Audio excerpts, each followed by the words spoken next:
Oh yes, you're welcome back to African Colonization TV. I'm different history. Let, let's look into our history before the colonial masters, before they came into Africa and also now came into Biafra land. Our people, the religion, our people believe, what they worship, and how did they worship God, and how did they praise God. Because at times it used to be good. Let's go back to the history and see what that happened. Because some people they thought that this issue of Christianity is being brought just from the whites. No, they have been practicing it before, just that people don't really understand what they are practicing. They don't give it that name, Christianity, but it had been in the land for centuries before the Portuguese came into the Biafra land and other West Africa. Then, because the first people that came into the Igbo land, it is the Portugal. Then before the Britain, then after the Britain, the issue of division and the ruling of Africa and the rest of them. So in today we are going into the issue of religion. How did the religion started and what did people worship before the whites came, and what did they understand by it, and how they organize themselves and do things they are doing. In fact, this video is a very powerful video and I would like you to watch to the end so that you will learn. It is good to learn, it is good to go back to history, and it is good at times, sometimes we go and learn what happened then before we start pushing further, before we start knowing next thing to do. Because at times when you don't know how you started your life, you will not know how you will use to end it.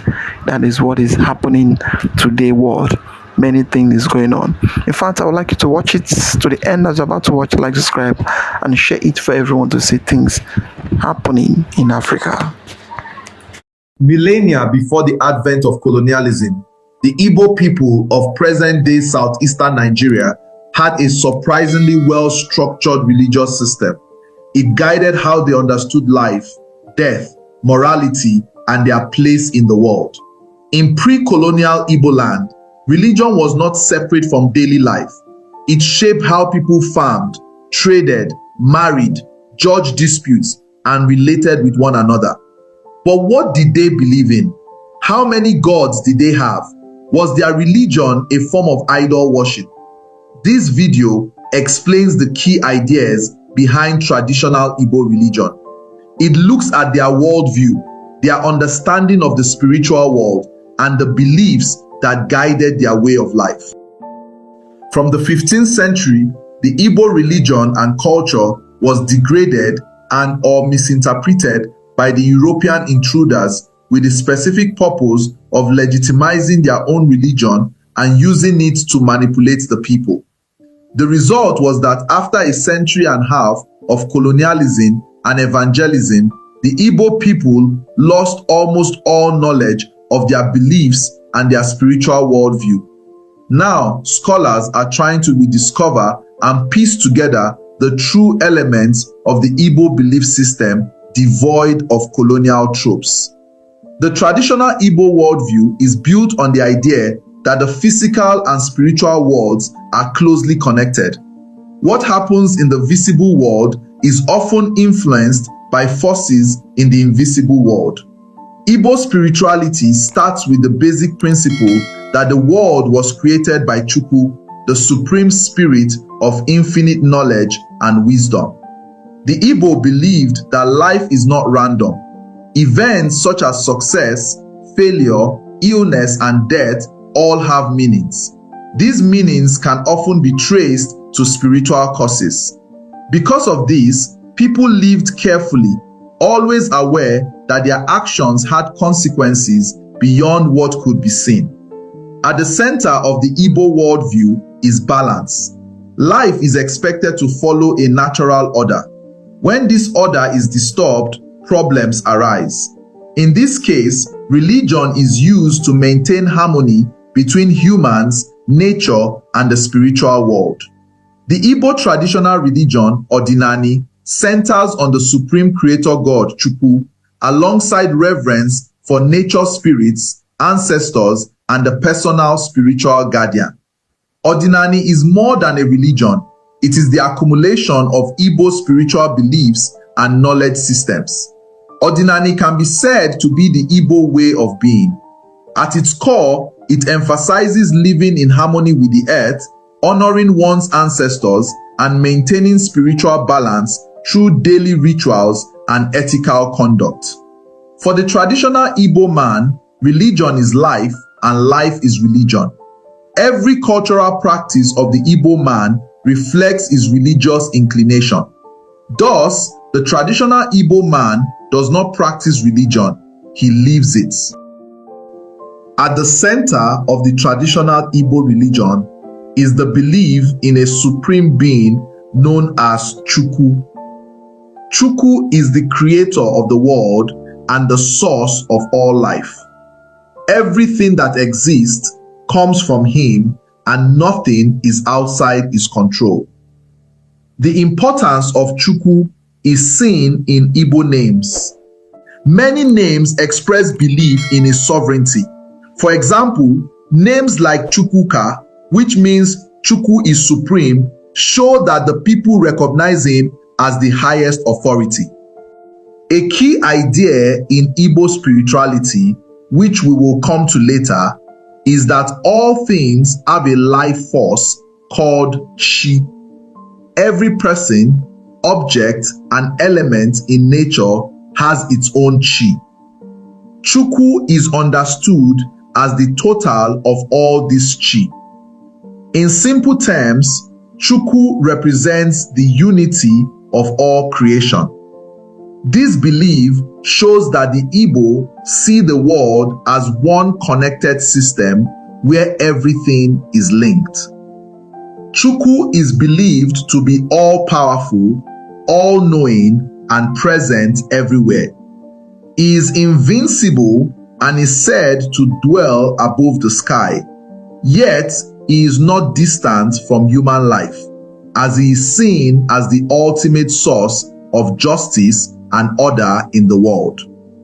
This particular part of their belief connects to another important aspect of Igbo society, which is the absence of a single central human ruler. Traditionally, the Igbo did not have kings in the way many other societies did. Instead, they believed that their true king was Chukwu. He was seen as the highest authority over all, and people were expected to live in a way that respected this.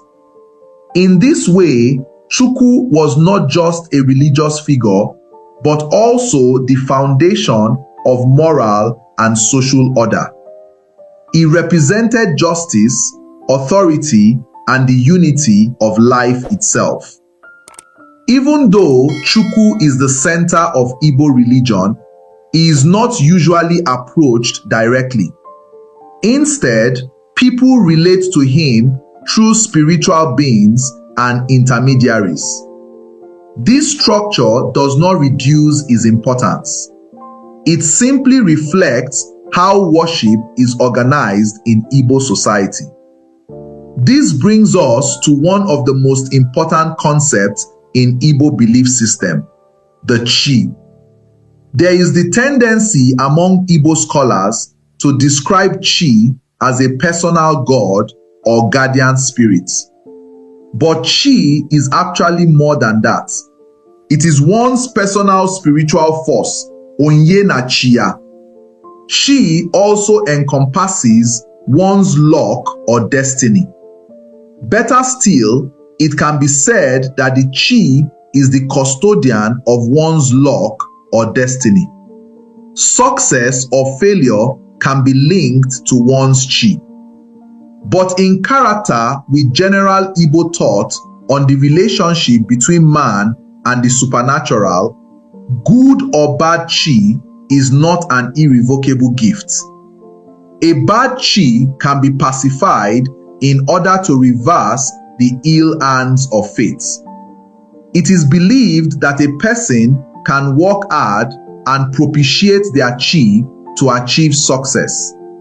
In the same way, a good chi has to be regularly placated in order to keep up its benevolence.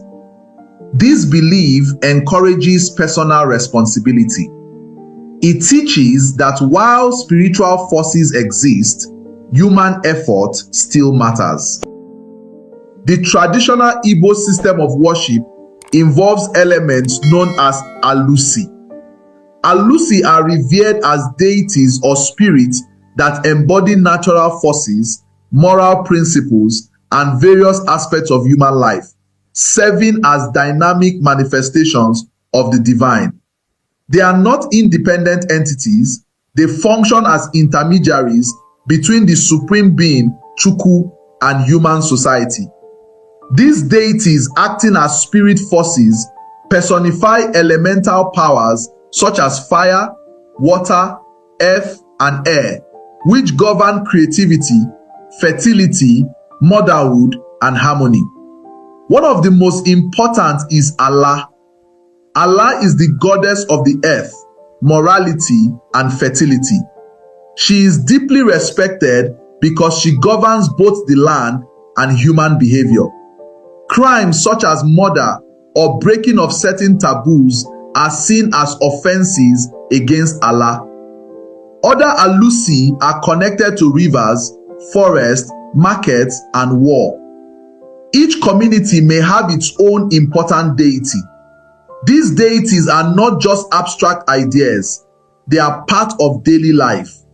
People offer sacrifices, hold festivals, and follow rules connected to them. Through the Alusi, the Igbo explained natural events and maintained order in society. The concepts of Ofo and Ogu are central to Igbo morality.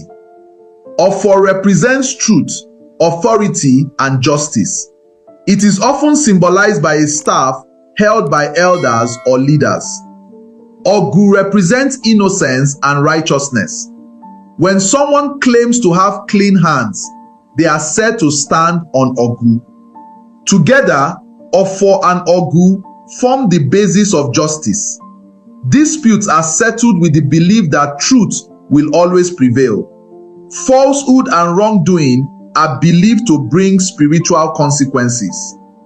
These ideas help maintain order in society without the need for a centralized authority. In traditional Igbo society, religion was not just a belief, it was something people practiced every day. These practices were mainly carried out through rituals and sacrifices. People performed them to ask for favor, to give thanks, or to restore balance when something went wrong in their lives or in the community. These rituals were not done randomly. They followed clear rules that had been passed down over generations. They were often led by trained individuals who understood these rules. This is the Dibia. In the simplest definition, the Dibia is a master of knowledge and wisdom. He guided people on what to do, when to do it, and how to do it properly. This ensured that the ritual achieved its purpose. Offerings were a key part of these practices. People offered animals, food, drinks, and other items to spiritual beings and ancestors. These offerings were symbolic. They were a way of showing respect, gratitude, or making a request. The goal was to maintain harmony between the physical world and the spiritual world. It is important to understand that the Igbo did not worship objects or idols. Early missionaries often misunderstood what they saw and described it as idol worship, but this was not correct. When a person prayed at a shrine or in a sacred grove, they were not worshiping the physical object in front of them. The object only served as a point of contact or focus. A simple way to understand this is to compare it to how some Christians use statues. Seeing someone pray in front of a statue does not mean they are worshiping the statue itself. In the same way, Igbo religious objects were not seen as gods, they were symbols. This idea is clearly expressed in an Igbo proverb which says that the unenlightened person picks up the carving of a deity and believes that he's carrying a deity. He's wasting his time. That hunk of wood is not a deity. If you want that deity, you go to God. That is where the deity resides. Festivals were also a major part of religious practice. These were times when the whole community came together. Festivals included rituals, celebrations, and communal activities. They helped to strengthen shared beliefs and reminded people of their connection to the spiritual world. Traditional Igbo religion included many taboos. These were rules that guided behavior. Breaking a taboo was not just a social offense, but a spiritual one. For example, certain actions could be seen as offenses against Allah or other deities. When this happened, rituals were required to cleanse the land and restore balance. Taboos helped maintain discipline and respect within the community. They also reinforced the idea that actions have consequences beyond the physical world. Another important part of Igbo religion is the belief in ancestors. These are deceased members of the community who lived well and are believed to continue existing in the spiritual world. Ancestors are not forgotten. They are respected and remembered. They are believed to watch over their families and guide them. People communicate with them through prayers, offerings, and rituals. The idea of ancestors creates a strong link between the past and the present. It also encourages good behavior.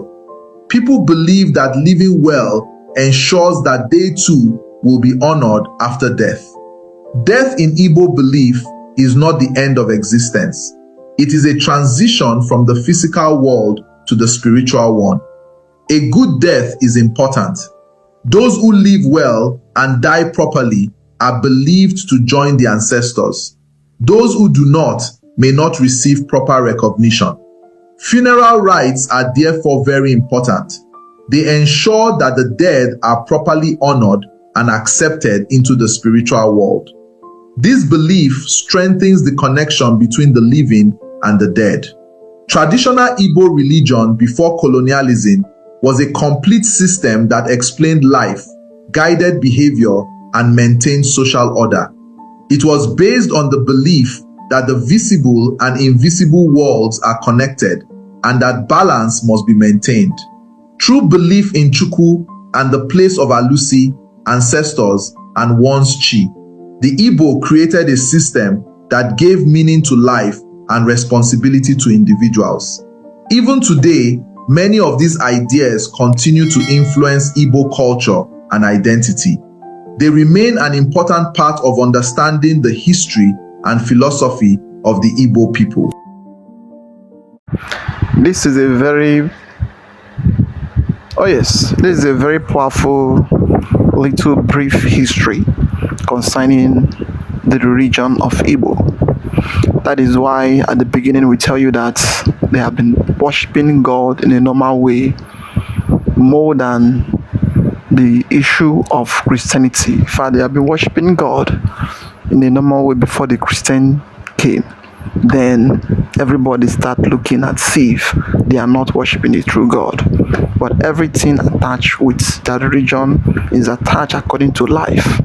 So there is no any issue of how come this or that. But during the Portugal and during the white men came, they turned everything upside down and start due to the written document and other things.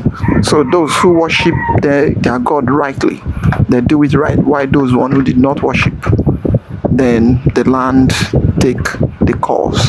So that is how it is. Life is very deep. Life is very deep. Not everybody will understand what's life. Why those who understand, they are just few. That is what is there. life is very, very deep. Well, I would like to hear a story concerning the issue of religion in Africa, Nigeria, and around the world of today, because the way things is shifting daily, every day, it is a sign to tell you that it is no more the way people look at it before, the way they are looking at it now, because every day things is changing, every day by day, and everybody is trying to find the solution of the problem, why things is changing, why life is like this, and why this or that is like this. But if you go down deeply and you understand your history and you understand where you are coming from, then you will know the reason why things is happening this way. That is what is there. Well, like, subscribe, and share for everyone to see things going on in Nigeria. This is Biafran and Igbo history. Those that live in Nigeria. Thank you for watching.